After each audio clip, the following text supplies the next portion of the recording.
रश्मि और अमर लॉकडाउन के चलते डेटिंग ऐप पर मिलते हैं।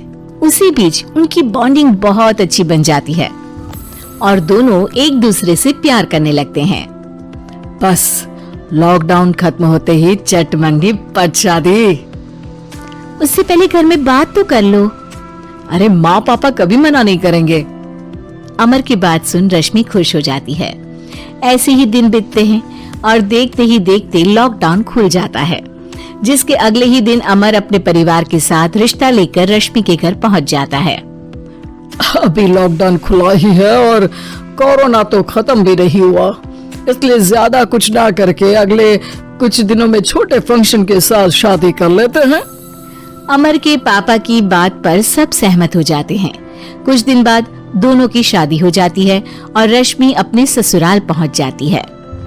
बेटा, शादी तो तूने अपनी मर्जी से कर ली, लेकिन बहू को बोल देना इस घर में हुक्म मेरा ही चलेगा, इसलिए अपना राज जमाने की कोशिश भी ना करें। माँ, रश्मि को यहाँ सिर्फ प्यार, आशीर्वाद और अपनापन चाहिए, पैसा या राज नहीं।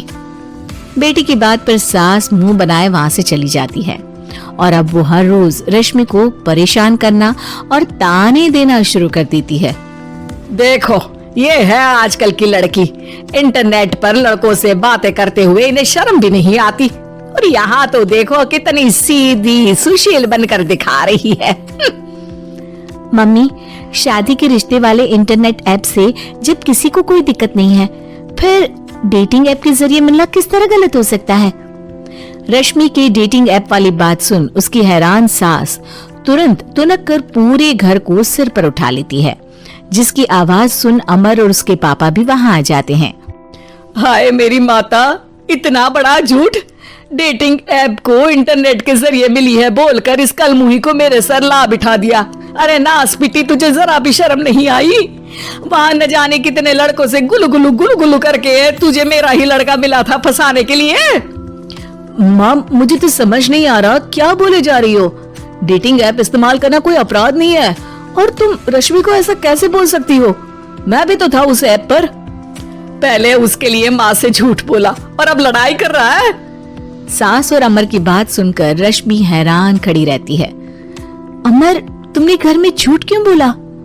ये सब देख रही हो ना, इसी की वजह से झूठ बोलना पड़ा। एक तरफ अमर और रश्मि की ये बात चल रही होती है, वहीं दूसरी तरफ सास का नॉन स्टॉप क्लेश सबको परेशान कर देता है।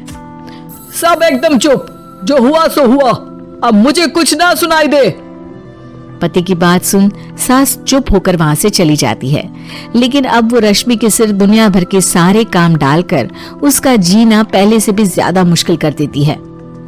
मम्मी, मैं आपका गुस्सा समझ सकती हूँ, आपको जो करना है कर लीजिए, मैं कभी कुछ नहीं बोलूंगी। उम्मीद है किसी दिन तो आपका गुस्सा शांत होगा और नफरत प्यार में बदलेगी। रश्मि की अच्छाई को उसका नाटक समझकर सास गुस्से के 7वें आसमान पर चढ़ जाती है और उसी शाम रश्मि को नीचा दिखाने के लिए अपनी सहेलियों को घर बुलाकर उसकी बुराइयां करने लगती है। अरे कौशल्या, क्या बताऊं, आजकल के बच्चे ना बहुत एडवांस हो गए हैं। पहले रिश्ते घर परिवार वाले सब देख परख के कराते थे, और अब ये लोग खुद न जाने कहां कहां मिलकर खुद ही सब कुछ पक्का करके हमें बता देते हैं। लड़की का कैसा दिन धर्म, कैसा ईमान, कैसा चरित्र कुछ नहीं पता, बस प्यार किया और घर लाकर बिठा देते हैं। अरे ऐसा क्यों बोलती हो? आजकल बच्चे अपने आप में बहुत समझदार हो गए हैं, और फिर पूरी जिंदगी तो उन दोनों को ही साथ निभानी है। अपनी पसंद से शादी कर भी ले तो क्या दिक्कत, तू ही देख ले, पहले इतना अच्छा बेटा और अब सोने पर सुहागे जैसी सर्वगुण संपन्न बहू।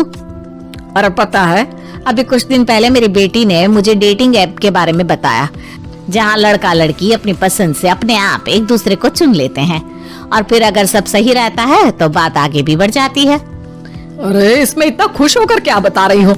ये तो गलत है। न जाने कौन क्या है, कितना झूठ कितना सच है। अरे पर सोचो, जब तुम किसी के बताए रिश्ते को देखने जाते हो तो क्या एक ही बार देखने से सच झूठ का पता लगा सकती हो? जरूरी नहीं कि बच्चों का लिया फैसला हमेशा गलत हो। अरे बहुत बार हमसे भी तो गलत फैसले होते हैं ना। अच्छे बुरे लोग तो हर जगह मिल सकते हैं, फिर इसमें सिर्फ बच्चे ही गलत कैसे? सहेलियों की बात सुन सास सोच में पड़ जाती है और इसी तरह कुछ दिन बीत जाते हैं, जिसमें ना तो वो रश्मि को परेशान करती है और ना ही कोई ताना सुनाती है, जिसे देख रश्मि परेशान हो जाती है। मम्मी, आपकी तबीयत तो ठीक है ना? कुछ दिनों से देख रही हूँ आप मुझे कुछ बोलती ही नहीं। तो मेरा परेशान करना ज्यादा अच्छा लगता है क्या? नहीं, आपकी शांति उससे ज्यादा परेशान कर रही है। शांति इसलिए है क्योंकि मुझे एहसास हो गया है कि गलत तुम लोग नहीं, मेरी सोच है।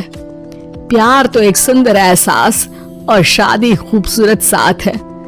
अगर ये साथ सच्चा है तो कहीं पर भी किसी भी तरह जुड़ा हो, उससे कोई फर्क नहीं पड़ता। आप कौन है? इतनी अच्छी बातें मेरी पत्नी तो नहीं बोल सकती। क्या आप भी?